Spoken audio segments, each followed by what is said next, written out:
2016 marca el 400 aniversario luctuoso de William Shakespeare y Miguel de Cervantes Saavedra, dos figuras cumbre en dos de los idiomas más hablados en el mundo, inglés y español. Para conmemorar esta fecha, 12 autores contemporáneos fueron convocados a escribir un texto original. 6 de estos escritores son de lengua inglesa y escribieron inspirados en una pieza de Cervantes, en tanto que los otros 6 son de lengua española y se inspiraron en la obra de Shakespeare. Ben Okri es un poeta y novelista de origen nigeriano, ganador, entre otras distinciones, del premio Booker. Su pieza se titula Don Quijote y la ambigüedad de la lectura. I chose the famous moment in Don Quixote where Don Quixote encounters a printing press for the first time and actually reads the story of his own life that had been written by somebody else. I chose that moment because for me was a moment, it was a triple moment. It was a moment about meditation on the nature of reading itself, meditation on false biographies, but it also was a mirror moment. And I transposed that moment from Spain to Nigeria. And my Don Quixote is a Nigerian. Yes, I pursued a parallel Don Quixoteism in Nigeria. And that's because the first time I read Don Quixote, I was struck by how African Don Quixote was. I thought to myself, my goodness, I've encountered this man many times in my life, growing up in Nigeria. There are a lot of Don Quixotes in Nigeria. So when it came to writing the story, it was very natural for him to become a Nigerian. Lunatics, Lovers and Poets, 12 Stories After Shakespeare and Cervantes, cuenta con una introducción de Salman Rushdie.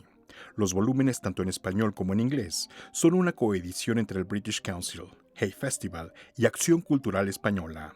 Cervantes is very profoundly known in English-speaking countries, even by people who don't know that they know him.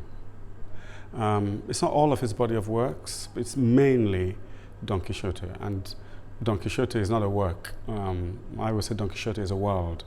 In fact, in many ways, Don Quixote is a body of works. I think of it as a compendium of the imagination in that sense.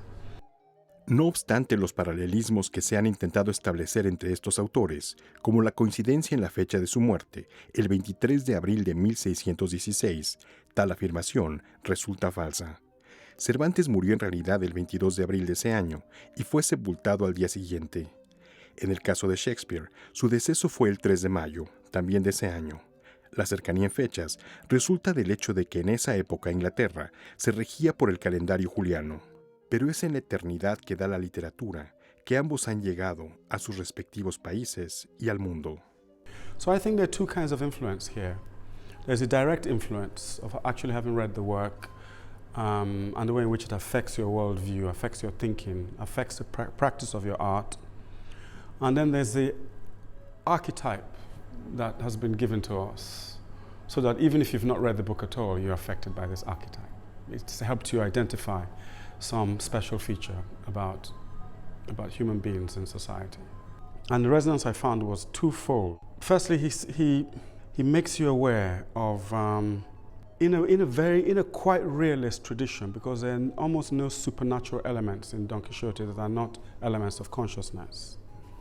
But he makes you realize the degree to which consciousness actually shapes the world that we perceive.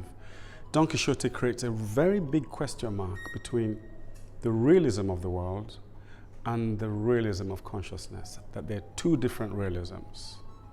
And when these two meet, you have the fabulous, you have humor, you have all kinds of blurrings and all kinds of possibilities.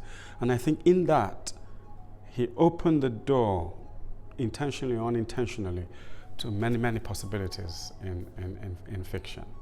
So I found great sympathy in that, and I found it great sympathy and great freedom. It was a very freeing book. When people ask me what has been the impact of Don Quixote on me, I will say one word: freedom. Dum dum dum dum.